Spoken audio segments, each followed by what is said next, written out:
Olá, eu sou Rui Harayama, sou antropólogo, sanitarista, trabalho na área da saúde e hoje eu queria aqui pensar uma tese que pode parecer muito estranha, mas ela se chama Drauzio Varela é um risco para a saúde pública. A gente tem visto nos últimos 3 domingos, né, uma série do Drauzio Varela que vai falar sobre o TDAH, o transtorno de déficit de atenção e hiperatividade, né? Você pode pensar assim que é um tanto quanto errado eu acusar como risco de saúde pública uma pessoa que vem denunciando a má gestão do governo federal frente à pandemia. Mas tem um ditado que é sempre muito importante lembrar, né? O inimigo do seu inimigo não é necessariamente o seu amigo. E essa minha suspeita começa no dia 15 de setembro, quando uma audiência foi convocada pela senadora Mara Gabrilli, que ia debater o projeto de lei que garante o apoio a alunos com dislexia, que na verdade é um projeto de lei que tramita desde 2001, perdão, 2011, né? E que vai falar sobre a necessidade de fazer o screening, rastreamento precoce em alunos e estudantes de educação fundamental, né? Educação básica, no segundo ano, para verificar se eles têm dislexia ou TDAH, né? O que nos chama a atenção, sobretudo porque Mauro Gabrilli pauta essa discussão há muito tempo, desde a Câmara Municipal, depois estadual, depois no deputado federal e agora no Senado, é que essa pauta que estava adormecida de repente foi reativada, teve essa audiência pública quase em caráter intermitente, agora está na mesa do Senado para votação, né? E logo depois, 4 dias, a gente viu que o Drauzio Varela iniciou uma série sobre o TDAH. Você pode até falar que é uma pura coincidência, mas o que eu quero pensar aqui com vocês são alguns elementos que vão nos trazer que existe aí uma má ciência, uma má política pública nesse formato de comunicação que o Fantástico e o Drauzio Varela adotaram. O primeiro delas é o elencamento dos cientistas que estão sendo convocados para dar a sua opinião, né? Existe aí um pool de pesquisadores de longa data que vão questionar, tensionar ou ainda apontar os limites desse tipo de procedimento diagnóstico. Mas o escolhido pelo Fantástico, além do Paulo Matos do Rio de Janeiro, foi o Luiz Augusto Rode, que ele é do Instituto de Psiquiatria da Universidade Federal do Rio Grande do Sul. Ele é médico psiquiatra, né?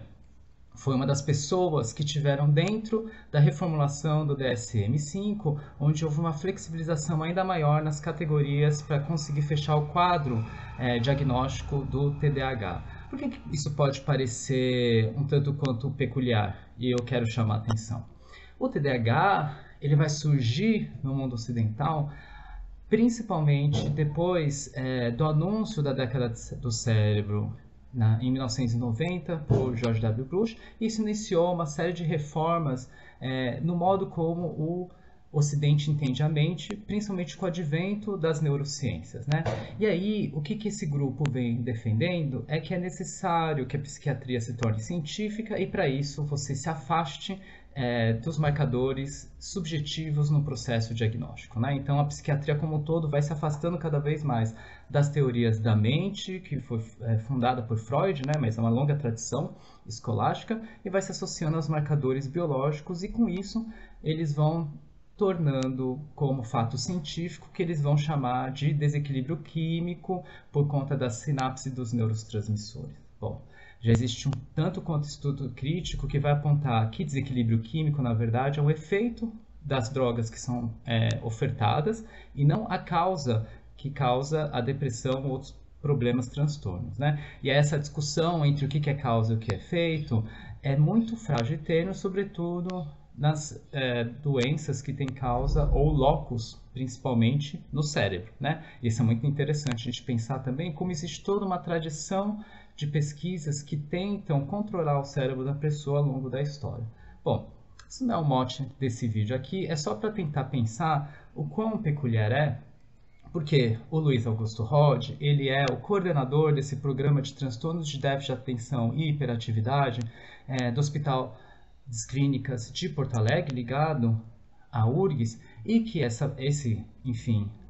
esse serviço, além de atender a população em geral, é a grande responsável por produzir evidências científicas na área. Esse daqui é o painel que vai apontar no clinicaltrials.gov, que é uma ferramenta, uma plataforma dos Estados Unidos que mostra todas as pesquisas clínicas cadastradas no mundo e que também tem de interesse dos Estados Unidos. Por quê? Todo dado científico que é produzido no sul global ou em todos os outros países, eles vão sendo absorvidos nos relatórios técnicos do FDA, né, que é a Anvisa dos Estados Unidos, para falar sobre a certificação e a validade das práticas terapêuticas. E isso, inclusive, das práticas terapêuticas relacionadas ao TDAH.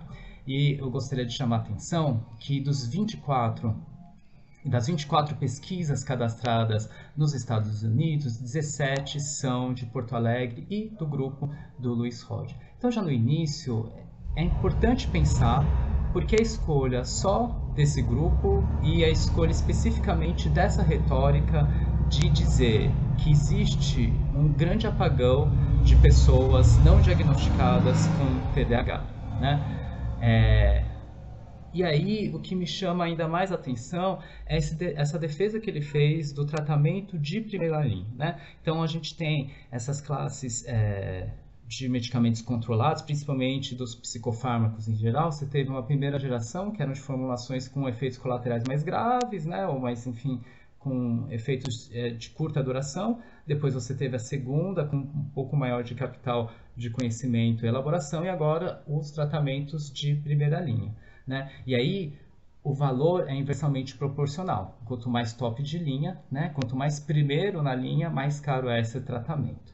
E aqui eu queria pensar com vocês o que faz um programa tentar colocar na mente das pessoas de que o Sistema Único de Saúde não fornece medicamentos suficientes para a sua população, né? E aí eu quero convocar então esse estudo aqui que foi realizado pela Rede de Avaliação de Tecnologias de Saúde, que é o BRATS, que é o Boletim da Rede de Atenção da Avaliação das Tecnologias de Saúde, que em 2013 vai analisar o metilfenidato no tratamento de crianças com transtornos de déficit de atenção e hiperatividade.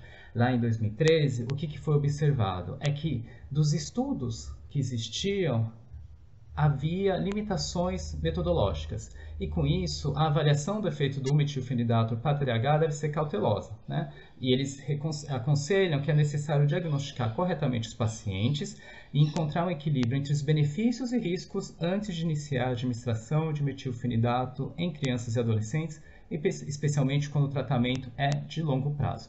Como você bem observou na literatura ou inclusive na mídia, né? A defesa de que o transtorno de déficit de atenção e hiperatividade é uma doença de origem neurobiológica e crônica faz com que as crianças a partir dos 6 anos até os 17 anos e 364 dias façam uso contínuo de metilfenidato, com exceção dos feriados e finais de semana ou os períodos em que eles não estejam em práticas escolares. Isso significa que não existe nenhum estudo de longo prazo, algumas coortes, como até o próprio Luiz Rode fazem, que vão analisar como é que esse longo período de uso vai acontecer e que tipo de acometimento isso pode trazer para essas crianças e adolescentes. Isso pode parecer inocente, né, do ponto de vista de tantas outras medicações que a gente faz uso e também não sabe a longo prazo quais são os efeitos e riscos colaterais, mas é importante lembrar que se em 2013 essa evidência estava posta, em 2021 a gente teve uma mudança desse cenário, né? E por isso que eu fiquei muito impressionado com a falta de rigor técnico apresentado pelos pesquisadores e pelo jornalista, né? Agora pensando bem, né? O Drauzio Varela também não é jornalista, porque de fato, em 2020, né, a gente teve a publicação dessa proposta de elaboração de escopo para os PCDTs. O que é um PCDT? O PCDT é um protocolo clínico e diretrizes terapêuticas que todo insumo, né, toda nova tecnologia dentro do Sistema Único de Saúde precisa ter a sua inserção dentro de um PCDT, né, que vai observar dentro dos acometimentos e doenças que tipo de oferta terapêutica vai ser proposta para esse tipo de usuário adoecido, né? Então, o PCDT do transtorno de déficit de atenção e hiperatividade foi proposto em 2019 e foi discutido na Câmara Técnica da Conitec, né, que é um órgão intersetorial que vai incluir diversas instâncias do SUS, do Pacto Federativo, e junto com isso, uma consulta pública, né? O que a gente teve é que em março de 2021, após relatório técnico e consulta à sociedade, foi decidido que o metilfenidato e a lidesanfetamina para o tratamento do TDAH não deveriam ser incorporados ao SUS. Aqui pode parecer um pouco o termo técnico, mas o que foi decidido pela Conitec, a partir das evidências científicas e da avaliação de custo-efetividade, é que nem Ritalina e nem Venvance devem ser ofertadas pelos sistemas de saúde pública ligado ao Sistema Único de Saúde, né? E aqui eu quero trazer algumas questões, né? Se em 2013 as evidências científicas não eram suficientes para mostrar, né, e tratava com precaução essa prescrição, o que a gente tem em 2021? Bom, no relatório para a sociedade, né, que foi após a consulta pública realizada entre dia 5 e 25 de janeiro, a gente teve tanto a manifestação dos usuários, né, experiências ou opinião pública, então desde pessoas prescritores, cuidadores, mães, as próprias pessoas usuárias desses medicamentos com diagnóstico de TDAH e também formulários técnicos científicos, né? E aqui a gente começa a observar um pouco uma inversão do que foi mostrada ou que sempre mostrado nesse tipo de reportagem, né? Se nas reportagens a gente vê o sofrimento das famílias, que são extremamente maltratados pelo sistema de educação, sistema de trabalho e a sociedade como um todo, nesse tipo de consulta pública começam a aparecer atores como a própria indústria farmacêutica, que vai falar, né, que seu medicamento, como o Venvance, né, que é o lisdesanfetamina da Shire, tem maior efetividade do que o metilfenidato, né? Eu acho que aí a gente começa a observar quais são os outros atores que estão inseridos nesse tipo de negociação e, sobretudo, que tipo de indústria farmacêutica se associa com as nossas reclamações e os nossos problemas de cotidiano, né? Que não é fácil ser mãe ou ser o pai de uma criança que é chamada atenção toda hora ou que repete de ano, né? Bom, eu acho que um dos instrumentos que merecem ser lidos, sobretudo pelos gestores públicos, é esse relatório técnico da recomendação da Conitec sobre o metilfenidato e lidesanfetamina para os indivíduos com transtorno de déficit de atenção e hiperatividade, que vai trazer todos os cálculos de custo-benefício, vai trazer também as evidências científicas que foram encontradas nos portais de periódicos indexados, mas eu queria chamar a atenção aqui que na consulta pública, alguns atores como as próprias indústrias farmacêuticas, como a Novartis e a Takeda, se colocam como interessadas e implicadas na importância que a avaliação dessa tecnologia de saúde tem para a incorporação dos medicamentos para o correto tratamento das pessoas com TDAH, né? E aqui eles não apresentam nenhum estudo novo. O que eles querem fazer é: eu tenho um insumo, vocês precisam incorporar porque ele é necessário. E aí que a gente está falando de compras públicas, né, que vão gerar não só a oneração do Estado em relação a esse tipo de tratamento, mas também a responsabilização dos efeitos colaterais e dos impactos que isso pode ter a médio e longo prazo, né? O que é mais curioso, inclusive, né, eu acho que essa discussão faz parte do debate que desde do início da discussão do uso racional do medicamento existe, né, que é essa pactuação entre usuários, gestores e a indústria farmacêutica, sem a qual não tem a oferta de medicamentos, mas salta aos olhos também essa proposição, inclusive, dos atores que, ao ver que no custo-benefício esse tipo de tratamento ia ser muito oneroso, ao invés de trazer e enviar propostas científicas, né, a partir das recomendações, né, eles trazem, então, como a Novartis, que enviou um desconto no preço do medicamento, né? Eu acho que isso aqui é o mais interessante, porque, assim, quando a gente pede argumentos técnicos e científicos robustos, a ausência deles é revertida em desconto no valor do preço, né? E que isso não faz política pública a médio prazo, né? Pode ser numa primeira, segunda compra, mas na terceira você não consegue garantir que esse tipo de desconto vai ser garantido, né? Porque isso não tem força técnica de lei. Bom, o que acontece então?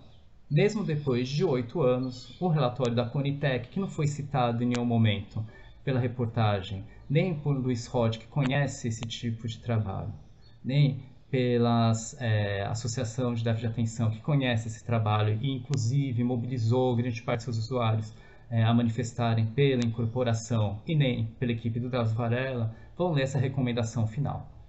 Os estudos considerados no presente relatório de recomendação apresentaram limitações metodológicas importantes, o que resultou em uma baixa confiança na evidência.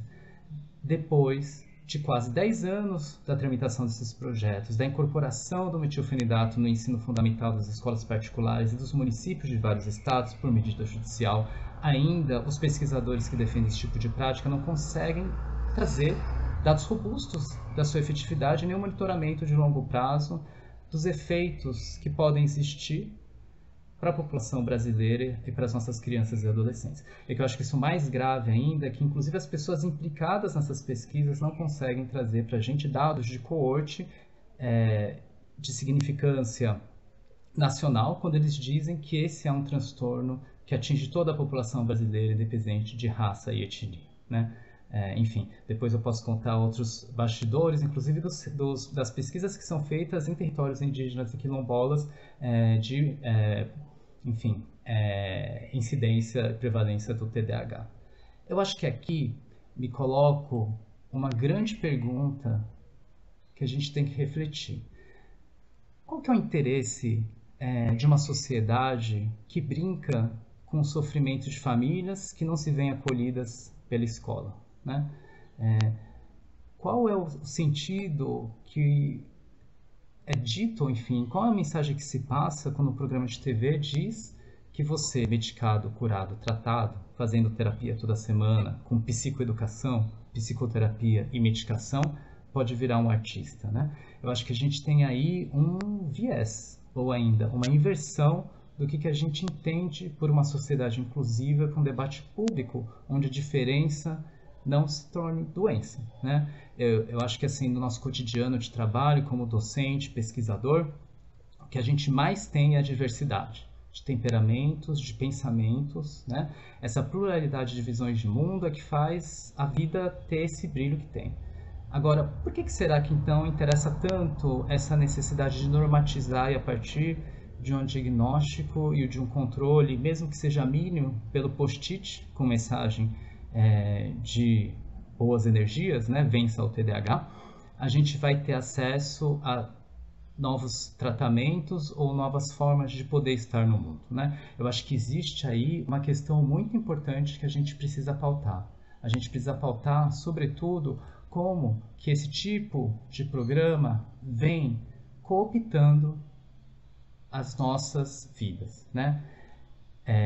Bom, você sabe que o Fantástico, o lema é show da vida, né? Eu fiquei perguntando se na verdade se é um show da vida ou se é um show do sofrimento, porque colocar as pessoas em sofrimento para depois falar que elas precisam procurar um tratamento específico, ela coloca em risco toda uma rede de cuidado que se espalha por todos os lugares do país, onde professoras, professores, né, pedagogas batalham no chão da escola para conseguir acolher a diferença de forma inclusiva e não taxativa ou não rotuladora, né?